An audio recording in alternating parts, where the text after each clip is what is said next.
Well, you've probably been hearing scary reports throughout the week about the numbers of dangerous spiders exploding in numbers after the floods. I was on the Hawkesbury River yesterday reporting on the floods, and there was also a red-bellied black snake curled up in the wheel of a fire truck. Dan Rumsey is from the Australian Reptile Park, and he joins me now. Dan, thanks for your time. Are snakes a bit of an issue as well? Been quite a number of stories of people seeing snakes moving about in the floodwaters, and obviously what they're simply doing is trying to find higher ground or a place to take refuge. So there's certainly no need to panic or anything like that. But yeah, I have seen a number of reports of snakes moving about quite a bit. Do they tend to explode in numbers after flood events like this, or is it just that they're more visible because they're moving out of their usual areas? Yeah, definitely just moving out of their usual areas. So there's no need to panic or anything like that.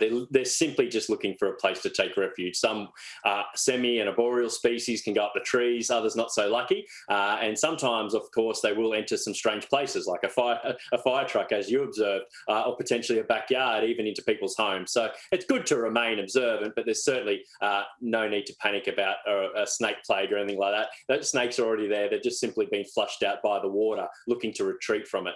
Dan, on screen right now, we've been playing images of those aggressive Funnelweb spiders. There's been images of you guys from the Australian Reptile Park this week going into homes and capturing some of these things.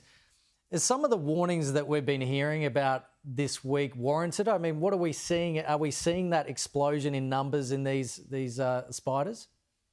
I had over 50 male funnelwares handed in the last 2 days. So generally on a normal week, we might get 5, maybe 6, maybe even up to 10. I've had at least 50. So my hands are full trying to rehouse them, get them ready to begin milking them. So we are seeing quite a few funnelware spiders coming to the park. But yeah, quite as interesting that you got to see a red-bellied black snake. They're one of my favourite snake species. I'm glad that's one of your favourites. The male funnelweb, isn't that the most dangerous spider in the world? Yeah, it's one of the most toxic in terms of a human bite. And up until 1981 in Australia, there'd been at least 14 recorded deaths from funnelweb spider bite. Thankfully, since the inception of the antivenom program, there's been 0 fatalities. So we've got a really good record. But also, too, we're very fortunate to live in a country where most of us are very well educated on how to treat a snake and spider bite. We also have access to wonderful hospitals right around the country, and a big thanks to all the amazing work our doctors and nurses do.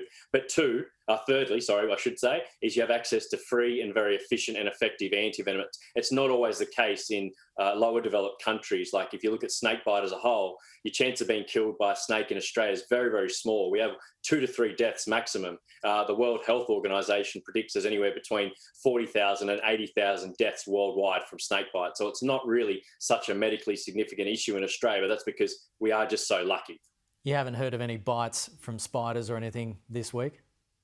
No spider bites, and thankfully we don't want to hear about the bites. Obviously, when we hear about someone recovering using the antivenom or something like that, we do hear about those kind of stories, but we don't want to have any bites. And if I could be honest, if we could have 0 fatalities from shark, crocodile, snake, spider, that only benefits the animal in the wild because we can appreciate them more, I believe. Do redback spiders also respond to floods in a similar manner and lots of rain? Yeah, well, so one of the things with redbacks is obviously they're a little bit more adept to climbing in comparison to the majority of the funnelweb species. So getting to higher ground is probably much easier for them than something like a Sydney funnelweb spider, which is primarily a terrestrial ground-dwelling spider species. So redbacks are another one that could potentially cause risk, so keep an eye out for redbacks as well. And that's a good reminder, I think, for anyone, is you should always familiarise yourself, whether it's snakes or spiders, with the potentially dangerous animals that live in your region. And it's a great thing to teach the kids as well. And then on top of that too, probably one of the most important things is everyone should know the first aid procedure for snake, spider bite in particular. So now that the rivers are starting to recede, are we going to see less reports and these animals moving back into those areas, or what generally happens in this scenario? Yeah, definitely. And what we're actually going to be able to see now, once the waters do recede, is the damage that's been done. So if we forget about the spiders and snakes for a second, imagine being an echidna or another burrowing species like a wombat and the potential risk to their habitat and their lives. So we're going to start to see a lot of that as well, I'd imagine. They've already been coupled with the fact that raging bushfires last year and now the floods, obviously a fair amount of native wildlife would have been extremely affected this year again.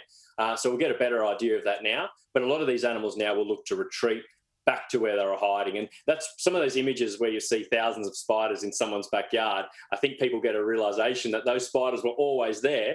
It's just the water that brought them out. So things will go back to normal, back under the ground. Well, my mum definitely would have hated this segment and the images that we're playing on screen. Dan Rumsey from the Australian Reptile Park, thanks so much for joining us on Weekend Live. Thank you so much.